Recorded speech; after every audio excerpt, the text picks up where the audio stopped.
Baik, ayo kita belajar. Saudara, begini. Apapun juga yang papa kita kerjakan, dengar ya. Apapun juga yang papa kita kerjakan, itu bukan urusan gereja, kebaktian, sekolah Alkitab, urusan musik, tidak. Itu cuma pelengkap. Tapi yang papa kerjakan selalu urusan rumah. Enggak ada yang ngamen. Rumah. Dan rumah itu bukan gedungnya. Ada house, ada home. Betul? Nah, yang papa selalu kerjakan itu home. Rumah itu. Kok sepertinya bingung semua? Dengarkan baik-baik. Saya mulai dengan ayat ini. Mazmur 84 ayat yang keempat. Langsung yang PowerPoint bahasa Belandanya aja ya. Saya lihat bahasa Indonesianya. Oh, kalau bahasa Belanda berarti ayat 3. Ya, bahasa Indonesia begini, sudah? Ada lihat? Belum? Bahkan burung pipit telah mendapat sebuah rumah, dan burung layang-layang sebuah sarang. Tempat apa? Menaruh anak-anaknya ya pada mesbah-mesbahmu, ya Yahweh semesta alam. Saudara perhatikan. Walaupun ditulis burung layang-layang, burung pipit, ya selalu enak pasaknya. Burung apa satu? Mus. Ini bicara tentang rumah. A home itu tidak ditentukan oleh berapa besarnya, bahannya apa saja, tidak. A home itu suasananya.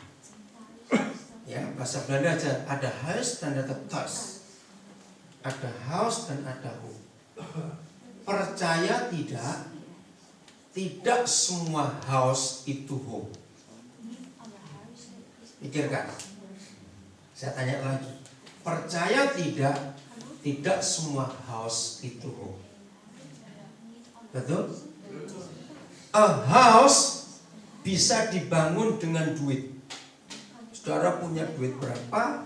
Panggil arsitek, gambar, lalu pakai material apa? Bisa. Tapi a home tidak bisa dibangun dengan duit. Setuju saya ngomong ini? A home itu hanya bisa dibangun oleh papa mama yang harmonis. Catat ini baik-baik. Saya ulangi lagi. A home hanya bisa dibangun oleh papa mama yang harmonis. Di Jakarta kalau saudara pulang, ngeri, harga rumah kalah Eropa. Di Kelapa Gading itu sudah nggak ada rumah yang di bawah 4 miliar. Itu nggak ada. 4 miliar itu berapa euro ya? Berapa juta itu sini? Sudah ada sampai 50 miliar, ngeri sekali. Tapi pemiliknya jarang di rumah, lebih senang di hotel. Yang menikmati rumah-rumah itu pembantunya. Kenapa mereka tidak bisa menikmati rumah yang mewah? Karena ada neraka di situ. Banyak suami kalau mau pulang telepon dulu. Tanya pembantunya, ibu sudah tidur atau belum? Aneh bukan? Masa suami mau pulang tanya istri sudah tidur atau belum? Kira-kira kenapa suami? Sebelum harimau itu yang galak itu tidur, aku jangan pulang. Ngerti maksud? Secara rendah hati, jawab dalam hati, bukan lewat mulut. Rumah yang saudara tinggali sekarang itu just a house atau sudah a home? Ngerti nggak pertanyaan ini? Kita masih suasana Mother's Day, oke? Kita masih suasana. Mari kita mempelajari ini. Betapa hebatnya pengaruh mama kepada anak-anak. Sangat. Saya mau baca dulu satu ayat. 2 Timotius 1 ayat 5. Timotius itu hamba Tuhan yang termuda di dalam perjanjian baru. Timotius masih muda. Lalu kenapa Timotius bisa jadi hamba Tuhan? Ya, tidak ditulis Timotius sekolah teologi di mana, enggak. Tapi mengapa dia bisa jadi hamba Tuhan? Karena ini. Baca bahasa Belanda. Karena pengaruh siapa? Omanya. Iman dari omanya dan dari mama. Ayat ini membuat kita sadar. Jangan wariskan kekayaan pada anak-anak. Supaya sebelum kita mati mereka nggak bertengkar. Ya karena betul. Banyak orang tua masih hidup, anak sudah rebutan warisan. Masih ingat orang bok yang bilang kewe. Rebutan warisan.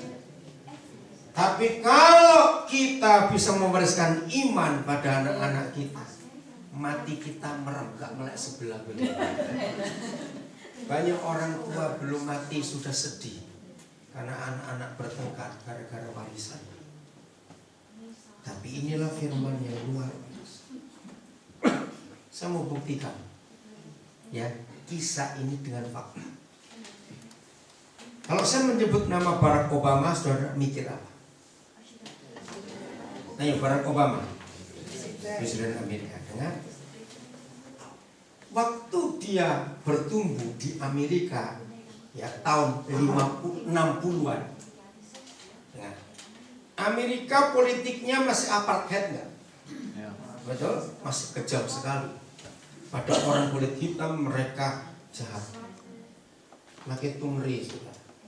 Pelaku perbudakan ya, yang menjadi membeli budak itu ternyata 100% itu gereja, orang Kristen yang melakukan. Ngeri sekali. Maka itu banyak orang kulit hitam di Amerika yang jadi dari Kristen menjadi Islam. Betul tidak? Karena kecewa lihat gereja kejam sekali ya. Setiap tahun itu ada 2 event internasional yang saya selalu ikuti dan saya nggak pernah absen. Istri saya mendukung saya. Satu tiap bulan Maret di Los Angeles dan 2 setiap awal Desember di Stockholm. Peristiwa apa itu? Event internasional. Saya harus ngikuti. Yang bulan Maret di Los Angeles itu Academy Award film itu. Saya nggak hobi nonton film, tapi saya suka mengikuti. Sebab apa yang ada di dunia perfilman, itulah isi dunia sekarang. Yang kedua, itu Stockholm. Acara apa itu? Tiap awal Desember. Nobel. Kenapa? Saya ingin lihat siapa-siapa yang menang Nobel. Dan itu orang-orang hebat. Dari sejak Nobel pertama diberi sampai yang terakhir Desember yang lalu, tidak pasti ada orang Yahudi di dalam. Itu orang Yahudi. Nah, itulah keadaan dunia, kita harus ikut. Nah, Academy Award yang Maret kemarin, yang menang film apa? Ya, film tentang perbudakan itu. 12 Years a Slave. Saya belum nonton sampai hari ini, tapi saya ngikuti resensi. Gereja yang jahat, itu yang menyedihkan. Kalau saudara ke Los Angeles, California, ya sepanjang California atau di Amerika Latin, orang-orang India itu banyak yang nggak mau jadi Kristen karena gereja jahat pada nenek moyang mereka. Dulu mereka kalau nggak mau jadi percaya Kristus disiksa, dipenjara. oleh orang-orang dari Spanyol, dari Portugis. Ngeri sekali. Itulah gereja yang jahat. Kalau saudara ingat Steve Jobs, masih ingat siapa dia? Pendiri Apple dan yang buat touchscreen. Namanya Steve, tapi kenapa dia jadi Hindu? Sampai mati dia itu Hindu. Karena waktu papa mama angkatnya cerai, papa mama angkatnya namanya Thomas Jobs, cerai Kristen. Namanya anak angkat, anak pungut, ya dibiarkan. Waktu dia lapar, dia datang ke gereja tapi diusir. Nah, di kotanya hidup dia ketemu kelompok Hare Krishna. Atau Hare Krishna di Belanda kan banyak juga. Nah, kelompok ini yang menyelamatkan Steve Jobs, diberi makan, diberi tempat tinggal. Akhirnya Steve Jobs memutuskan untuk jadi Hindu. Karena gereja yang tidak menjadi Kristus di dunia. Masih ingat Mahatma Gandhi? Seharusnya India percaya Yesus. Tapi waktu Mahatma Gandhi ke gereja, ingat pakaiannya? Buat orang Eropa nggak layak ke gereja pakai pakaian begitu sandal jepit lagi. Dia diusir. Dia cari gereja lain, langsung masuk, duduk depan, suruh minggir. Ini untuk pejabat. Nah, sejak itu dia menulis, dan tulisannya ada sampai hari. Oh, ternyata orang Kristen itu tidak melakukan yang diajarkan Yesus. Saudara, mengapa semua itu bisa terjadi? Saya putus dulu sebelum Barack Obama. Dengar pertanyaan saya. Di gereja atau di rumah, orang itu bisa berbuat munafik atau pura-pura. Di mana? Di gereja. Di rumah, nggak lucu kalau munafik sama siapa? Betul nggak? Di rumah mau pura-pura sama siapa? Berarti orang yang sering ke gereja belum tentu sungguh-sungguh cari Tuhan. Nah ini loh, rumah, home. Oke, saya kembali pada Barack Obama. Dia umur 2 tahun, papa mamanya cerai. Papanya orang Nigeria, cerai. Waktu dia umur 4 tahun, mamanya menikah lagi dengan orang Jawa, namanya Lolo Sutomo. Umur 6 tahun, visa papanya ditolak oleh Amerika karena sudah lulus sekolah. Maka Obama kecil umur 6 tahun pindah ke Jakarta. Sekolah di SD Negeri 1 Cikini di Jakarta. Obama umur 10 tahun, jadi 4 tahun di Jakarta. Nah itu kalau saudara ingat, dia beri sambutan, dia masih ingat nasi goreng, sate, masih ingat. Karena itu masa kecil dia di Jakarta. Umur 10 tahun, adik tirinya lahir, namanya Maya Sutomo. Gaji bapak tirinya nggak cukup untuk biayai 2 anak. Maka dia usul ke istrinya, mama kandungnya Obama. Kulit putih, kulit hitam mamanya. Kulit putih. Ann dan Hem. Dia bilang, nggak sanggup aku biayai 2 anak ini. Boleh nggak Obama kecil dipulangkan ke opa-omanya di Hawaii? Karena oma-opanya tinggal di Hawaii. Ya terpaksa Ibu Ann dan Hem ini harus memulangkan Obama 10 tahun. Kalau kita dengar ceritanya penuh penderitaan nggak anak ini? 2 tahun ditinggal cerai, 4 tahun punya papa tiri, umur 6 tahun dibawa ke Indonesia, 10 tahun dibawa balik lagi ke Amerika. Nah, opanya itu yang jadi papa mama.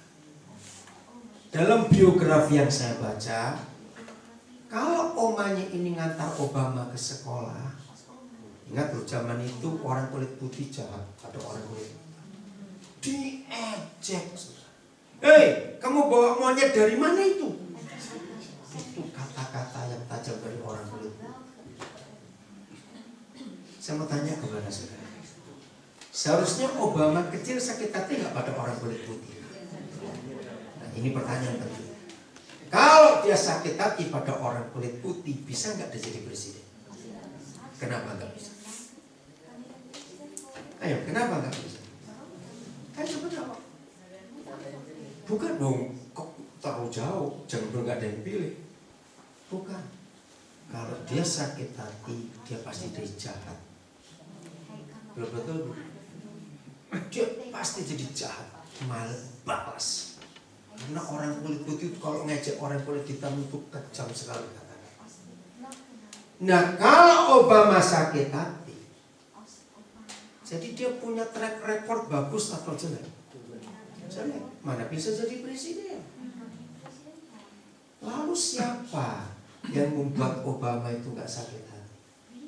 Omanya. Omanya itu Kristen yang takut Tuhan. Omanya menanamkan kasih dan pengampunan pada Obama kecil. Itu yang luar biasa. Kampanye terakhir, ya, pertama kali dia jadi kandidat presiden, itu omanya sedang kritis. Nah, kampanye terakhir presiden Amerika itu yang menentukan. Kalau dia berhasil di kampanye terakhir di state itu, dia pasti menang. Tapi dia batalkan. Dia harus nengok omanya. Pendukungnya ketir-ketir. Kan uangnya sudah masuk semua itu. Betul enggak? Tapi dia tetap batalkan. Aku harus lihat oma. Kan seperti itu. Yang menyedihkan, saudara. Saya kalau ingat itu bisa ikut nangis. Karena bayangkan, malam ini omanya meninggal. Besok pengumuman Obama menang. Sedih kan? Waduh, di situ saya bisa melihat dia sayangnya pada oma. Pengaruh oma yang luar biasa. Kalau tidak dia jadi jahat. Mama, ya yang sudah telat jadi mama, ya jadi tunjuklah diurus baik-baik. Semoga amin. Saya akan tunjukkan beberapa ayat di Alkitab tentang kekuatan mama pada anak-anak. Ingat ya, kita lagi ada di muda. Dua Raja-Raja. Kita lihat. Dua Raja-Raja pasal 21. Dua Raja-Raja pasal 21. Mama itu punya pengaruh yang luar biasa. Maka itu saya selalu prihatin, concern kepada single mother, mama tunggal. 80 sekian persen single mother, anak-anaknya pasti kepahitan dengan papanya. Kenapa? Karena yang menjadi tumpahan. Tante Ingrid mau pulang dulu? Punya taksi. Makan dulu tante. Sempat gak? Tante makan dulu gak apa-apa di dapur. Oh sudah datang. Dicek dulu coba. Ya. Maaf ya tante kemalaman, tapi saya nonton dengan kesaksian tadi. Makan dulu kalau bisa tante, sebentar. Taksi sudah datang. Oke, Tuhan berkati, salam buat Om. Saya lanjutkan. Waktu mama ini kepahitan, sakit hati pada suaminya yang meninggalkan dia. Yang di rumah kan cuma ada anaknya. Jadi tumpahan kemarahan nggak si anak ini? Saudara, kalau anak ini perempuan, maka kemungkinan besar anak ini takut menikah itu ada. Karena bayangan, kalau aku menikah kayak papaku bagaimana? Kasih. Kalau anak itu anak laki, maka kalau dia menikah, kemungkinan besar dia buat kejam kepada istrinya seperti papanya. Itu anak. Maka itu single mother itu harus ditolong, saudara. Baik dia maupun anak-anaknya. Kasihan. akan jadi apa itu nanti. Sekarang ini makin banyak single mother, betul? Dulu banyak janda karena perang. Sekarang nggak ada perang. Kenapa bisa banyak janda? Karena seks bebas, free sex.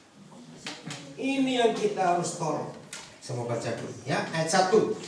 2 Raja-Raja 21 ayat 1. Saudara lihat dalam bahasa Belandanya ya. Jadi tadi di Mazmur, burung saja mikir tempat untuk anak-anaknya. Harusnya manusia juga mikir. Amin. Manasya berumur 12 tahun pada waktu ia menjadi raja, dan 55 tahun lamanya ia memerintah di Yerusalem. Nama ibunya ialah Hepzibah. Ya, nanti baca sendiri yang selanjutnya. Ayat yang ke-19. Masih 2 Raja-Raja 21. Amon berumur 22 tahun pada waktu ia menjadi raja, dan 2 tahun lamanya ia memerintah di Yerusalem. Nama ibunya ialah Mesulamet binti Harus dari Yotbah. Pasal 22 ayat 1. Pasal 22 ayat 1. Yosia berumur 8 tahun pada waktu ia menjadi raja, dan 31 tahun lamanya ia memerintah di Yerusalem. Nama ibunya ialah Yedida binti Adaya dari Boskat. Pasal 23. Pasal 23 ayat yang ke-31. 23, 31 ya. Yoahas berumur 23 tahun pada waktu ia menjadi raja, dan 3 bulan lamanya yang memerintah di Yerusalem. Nama ibunya ialah Hamutal binti Yeremia dari Libna. Ayat 36. Yoyakim berumur 25 tahun pada waktu yang menjadi raja, dan 11 tahun lamanya yang memerintah di Yerusalem. Nama ibunya ialah Sibuda binti Pedaya dari Rumah. Terus pasal 24 ayat yang ke-8. Yoyakim berumur 18 tahun pada waktu yang menjadi raja, dan 3 bulan lamanya yang memerintah di Yerusalem. Nama ibunya ialah Nehusta binti Elnatan dari Yerusalem. Sisanya baca sendiri, semua raja-raja di kitab suci. Bicara raja, bicara pemimpin bukan?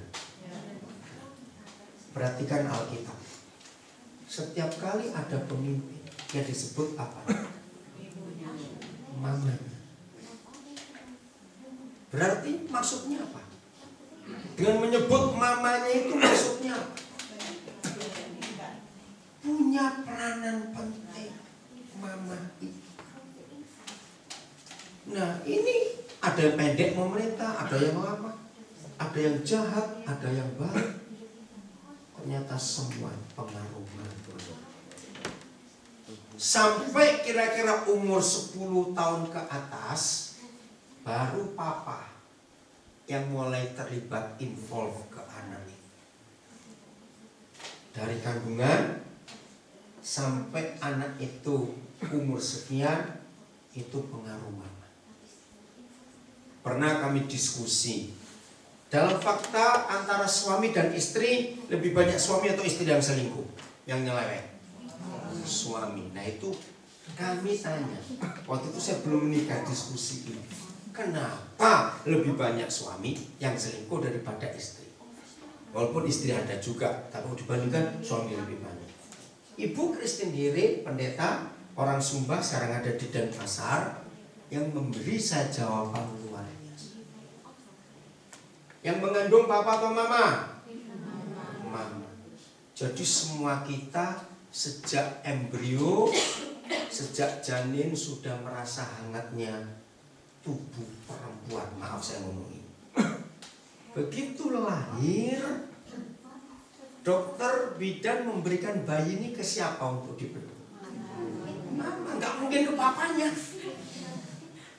Betul? Pelukan pertama seorang manusia berlahir itu rasa pelukan perempuan. Yang netai siapa? Mama, kita jangan ada laki netai apa sih? Jadi sekian bulan dia dipeluk siapa? Mama lagi. Ketika anak itu mulai belajar jalan, kalau di Indonesia ini ya, ada pengasuh laki atau perempuan? Perempuan lagi ketemunya.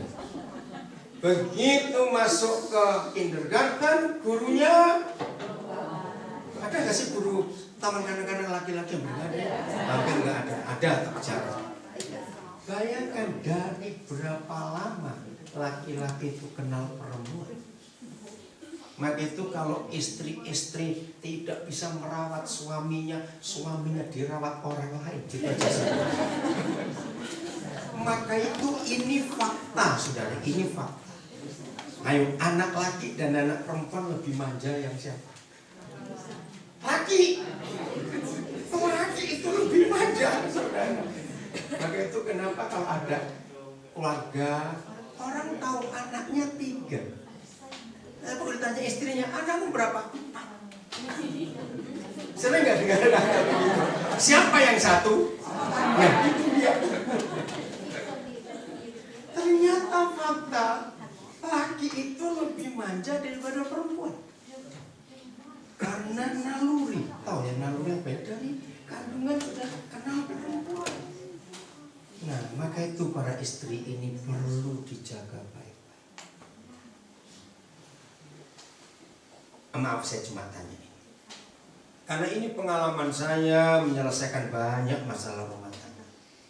Di dalam fakta pernikahan, lebih banyak istri atau suami yang ngeluh kepada pasangannya. Yang suka greget-greget itu. Ayo, yang suka greget-greget itu istri suami atau suami ke istri? Siapa tahu? Terima kasih ibu-ibu jujur. Betul. Ternyata istri itu lebih sering mengeluh tentang suami. Nah, lama-lama saya juga capek waktu saya belum menikah. Waktu itu jadi takut menikah. Kalau begini takut yang menikah. Nah, saya tanya kepada Tuhan, Tuhan kenapa lebih banyak istri yang ngeluh ke suami daripada suami ngeluh ke istri? Secara psikologis, perempuan atau laki yang lebih bisa multitasking, mengerjakan apa-apa di saat yang sama. Nah, sering nggak dengar? Gitu juga nggak bisa. Lihat kayak gini, sambil masak, sambil baca, sambil telepon, sambil itu bisa. Kenapa ya nggak bisa? Nah, sering gitu ribut. Hari ini para istri maafkan kami. Itu yang pertama. Jadi jangan salahkan kami, tanya Tuhan yang buat kami. Kenapa Tuhan tidak bisa buat kami laki-laki multitasking? Ayo, siapa bisa jawab? Itu sudah kodrat. Apa bahasa Belandanya kodratnya? Sudah begitu. Apa? Lon. Betul? Kodratnya? Dia sudah begitu. Tapi yang kedua, Tuhan jawab saya luar biasa. Suatu kali saudara, saya itu menangani satu pernikahan yang masalahnya sepele, tapi sudah capek minta cerai. Begini masalahnya. Coba kau bayangkan, tiap kali saya habis cuci pakaian, saya minta suami saya itu menjemur.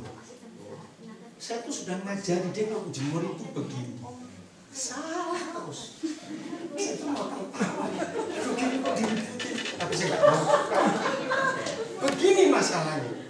Dia kalau gantung celananya sendiri, saya tuh sudah bilang, itu celana turunkan semua. Yang satu pasti gantung. Jadi nggak turun semua. Ini loh, celana kayak gini. Jadi ada yang gantung satu, ada yang lurus. Sudah berapa lama kamu ngajari suamimu? 28 tahun.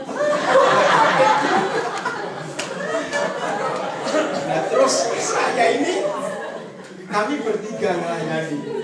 Teman saya satu bilang, udah gini aja lah, Mulai besok beli celana pendek aja.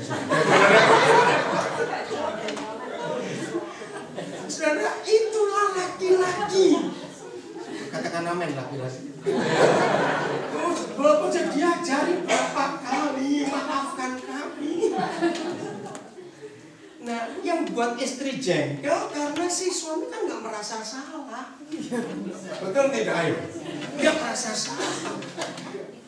Nah, akhirnya suaminya tuh ngomong begini, maka itu kode itu kan celana saya sendiri. Makin dia pusing. Aduh, repot. Saya bilang, perempuan itu nggak bisa lihat begitu, mau itu rapi, turunkan semua. Jika kadang saya ini lupa, saya mau cepat-cepat gitu. Nah itu laki-laki. Satu kali ada keluarga itu, suaminya dimarahin terus. Tiap kali pulang dari belanja, pasti makan waktu. Maksudnya gimana? Bayangkan kode. Saya ini kalau pulang belanja di mobil, langsung buka pintu mobil, saya angkatin barang-barang, tangan saya ini penuh. Terus saya sambil tangan penuh, kaki satu bisa angkat begini, saya bisa buka kunci rumah, pintunya. Ya. Terus nanti kalau saya sudah penuh tangan, saya tutup pintu mobil pakai pantat saya sebelah kanan begini. Terus saya sampai rumah masuk, buka pintu, saya tutup pintu, saya pakai pantat satu lagi. Saya tuh mau tertawa dengan cerita. Kalau dia tidak, dia buka mobil dulu, tutup mobil, lari ke kunci rumah, buka pintu rumah, balik ke mobil lagi, buka bagasi, angkat lagi. Sangat ada begini. Sering nggak istri single gitu pada suami? Oh, saya punya kumpulan cerita banyak sekali. Dengarkan ya, ibu-ibu jangan marah. Inilah hukum yang Tuhan beri kepada kita. Lagi sekali jangan menyalahkan kami. Bukan kami minta dibelain ya. Walaupun ini mudah, Mother's Day, ibu dihormati. Tapi Tuhan, mengapa perempuan bisa pakai celana dan bajunya laki, tapi laki nggak bisa pakai bajunya laki? Betul tidak? Sekarang ini hukumnya luar biasa. Itu artinya perempuan bisa mengerjakan pekerjaan laki-laki, tapi laki-laki nggak bisa mengerjakan pekerjaan.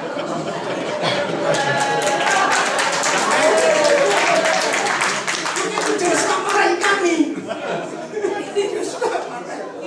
Saudara, ini fakta, saudara. Betul nggak? Kenapa kalau perempuan pakai celananya laki-laki, hemnya laki-laki kok pantas gitu? Tapi perempuan, laki dengar ya, pakai satu jepit aja. Jepit itu besar atau kecil ya coba? Coba kalau laki-laki rambutnya jepitan, orang ngomong nggak? Jadi mulai hari ini buatlah harus jadi tas. Buatlah haus jadi home. Jangan suka ribut. Enggak ada yang ngamen kurang.